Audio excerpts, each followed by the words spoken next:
left nothing for me to say. You're selling it, but it's a fight to sell. If you remember, we first talked about and asked for this fight for the November of that year. It then rolled into the December. Josh then got ill. At that time, nobody knew who David Avanesyan was really over here. They didn't. But now they do. He's gone on to have a great year, beating Lejaraha twice and defending his European title. So this fight's a much bigger fight because of that. Josh has evolved, he's improved. I'm going to shut up as quickly as I can because true fighters and fighters that become true champions thrive on competition and they thrive on challenges.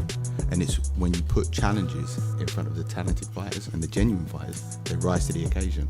And this is the moment I've been waiting for Josh. So I'm just going to sit back, do my job and enjoy the ride. Absolutely, we only think winning. David Avanesyan's a strong kid. He's been WBA regular champion. Let's not forget that, with one loss to Kavaliauskas. So he's proven that he can come back from a knockout defeat and rise to a new level again. And that is exactly the type of challenge that Josh needs and that Josh wants. And I am just... This is the part of a young talented fighter's career that I really get excited about because it's meaningful. The wins and the fights kind of up to this point, apart from the Ray Robinson one, people just have expectations. Well, he's going to win, so he's going to look sensational. But this is where Josh gets to prove publicly what we already know.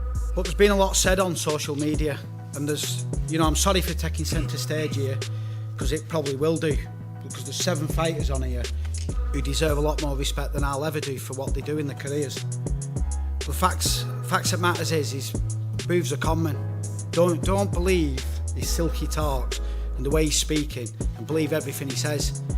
And I'm so sorry for being outspoken and doing a press release the way he did. But somebody has to protect these fighters, and that's all I did with David Avanesyan. I don't do these press conferences, I don't do interviews, I don't do anything like that. But we'll just go over a couple of the events of the evening. Night before the fight, Adam Booth comes to me and threatens me that if we don't change the fight from 12 rounds to 10, he's pulling out the fight. I went, well, pull out the fight. He says, so then Frank Smith was there, Paul Reddy were there. There's nothing I'm saying, there wasn't leading matchroom officials there. Frank tried coercing me into keeping the fight on and different things. They then start saying it's always been a 12-round fight. It never was a 12. It was always a 12-round fight. It was never a 10-round fight. That's what we agreed. Now, the morning of the pull-out, Adam Booth's going to his car, packing his bags. I'm sat with leading matchroom fighters and coaches, laughing. Look at him, he's shit himself. Excuse me language. Shit himself. He's packing his bags. All his bags are going. There's a rules meeting. Every rules meeting, anyone who's experienced in boxing, you have a set of gloves. You check the gloves. You inspect the gloves. Didn't even open them. I said to Carl Greaves, respected guy in the game, what are you doing not checking your gloves? Then he opened one. Guy's a con man. That's a fact. You know, I'd like to see what he has to say about what I've just said before I move on to part 2. And again, just one last thing. I never ever disrespect any fighter, and I'm sorry about it, because I do respect what Josh has done in a career, and no doubt he'll make a great fighter. But it's very important the public know exactly what Booth's about.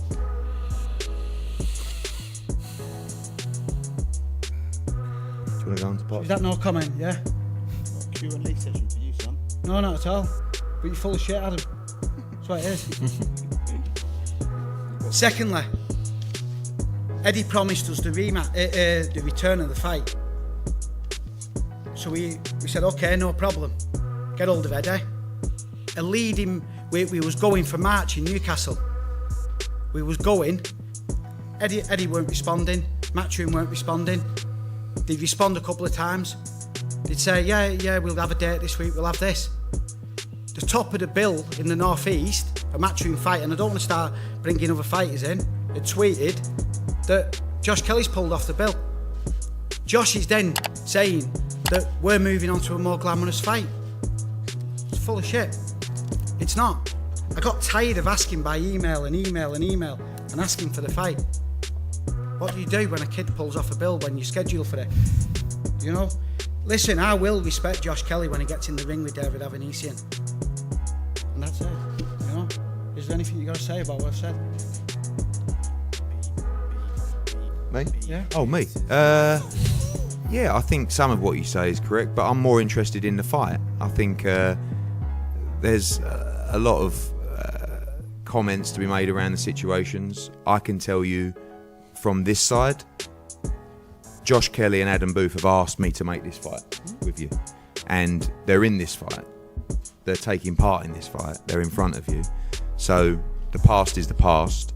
I'm pleased we have a fight with so many talking points, so much hype, and so much on the line.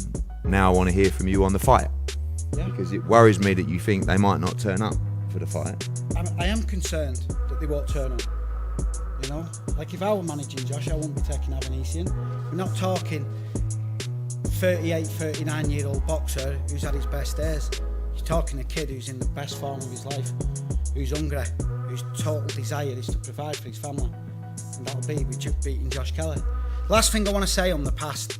If any of the mainstream media want to come to me, I've got absolutely everything, what I've just said, from emails chasing for fights, to emails off the WBA confirming the fight with 12 rounds.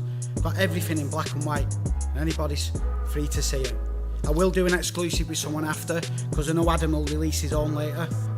But anyway, that's all I have to say on the past. No, he will. He'll try to justify what I've said. He's full of shit. And afterwards, I'm going to release something, and somebody will see, all the public will see what it's about. But anyway, that's it on the past. But anyway, going forward. Last one on the fight. What happens in this fight, March 28th? David, I have got absolutely no doubt Avanesyan knocks Josh Kelly out. How, man? I was hoping someone would say, how, man? Bring it on. Hey, red and white through and through. So at the end of the day, it is what it is. A fight's a fight. And I'm stepping on the 28th, all the past, all the talk what's went on in the past. The emails back and forth or whatever you want to say, I don't know. To be fair, we got one story, they got another story, so it's always going to be back at their story, our story. So we can go back and forth all day, but the main thing is we're fighting on the 28th and stepping in the ring. Do you know what I mean? That's what it comes down to. Last year for me, for my career, boxing is very good. I want everything for this year. Same for big fight. Is now very confident for 28 March for fight for Josh Kelly. Many people ask me, David, you before saying for WBA champion, you now maybe many boxer for world title, and after no hungry. I say everybody is I'm very hungry. I want win and I need win. And I'm ready for win fight. I don't know knockout points. For me no important. For me important win fight. I want win fight. I need win fight. I'll do my best to NH Mart really fight. I give for really fight. I enjoyed that. I can't wait. This is what it's all about. The talking will stop.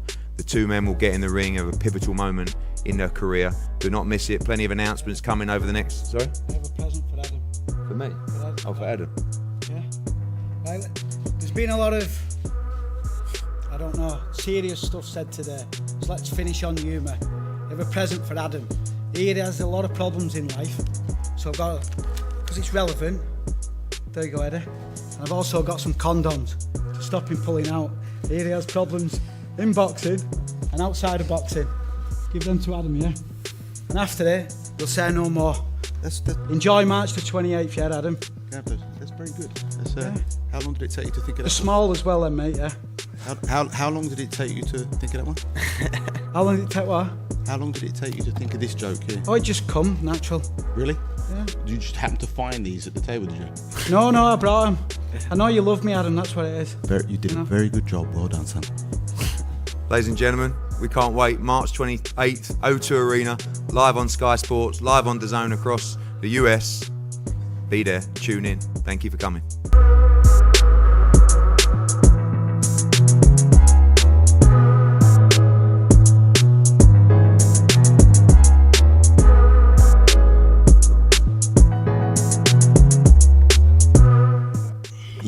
Good morning, everyone. Most importantly, everyone's blessed to be alive today to see another day. But yeah, it was frustrating, man. I think about 6 weeks of that camp and I had 3 weeks left, and to have to pull out, I was quite upset. But I thought to myself, if I'm boxing someone that's ill, they wouldn't go past 2. So I thought, why put myself in that position? But quite frustrating. But like you said, I'm back in the gym, preparing towards March 28th. Happy to be on this show, some great talents, so I'm happy to be mixing up with you guys and girls, sharing it with you. Ellie, Scotney, great talent. So yeah, I feel privileged to be here, man, and run on March 28th. Yeah, definitely. I mean, I'm not fussed who I fight, to be honest. You know, it's irrelevant to me. I'm a fighter and I wouldn't come into this game not willing to fight any man. You know, I've got the best team behind me, best promoter. I'm well looked after, and, you know, who can say they fought at the O2, you know, number of times, and, you know, the way I've been marketed and, you know, the way I fight, you know, I've got the best team in the world, so I trust them. Whoever they put in the opposite corners, you know, that's down to them. My job is to go in there and bash the geezer in the other corner. And, you know, that's it, and I'll go in there and I'll try and iron them out. And it's as simple as that. That's all I train for. You know, that's why I work so hard. You know, we offered Garton the fight. My mouth watered for that fight. Jenkins offered that fight. You know, they brought something to the table, something that I wanted. And, you know, and now we look at top international opponents. So, you know, this year's going to be an amazing year. I predict more knockouts, more entertaining fights. Listen, I may hit the deck a few times, but, you know, I'm always going to get back up and give it back. You know, my last 12 fights, you know, 12 of them touched canvas. And I didn't realise that, and I thought, cool. I was happy with that, I was buzzing. So, you know, this year as I get older, stronger, you know, more going to hit the deck harder, except I ain't going to be getting back up. And listen, I'm a fighter through and through, excited for March 28th, and ready to bang them out.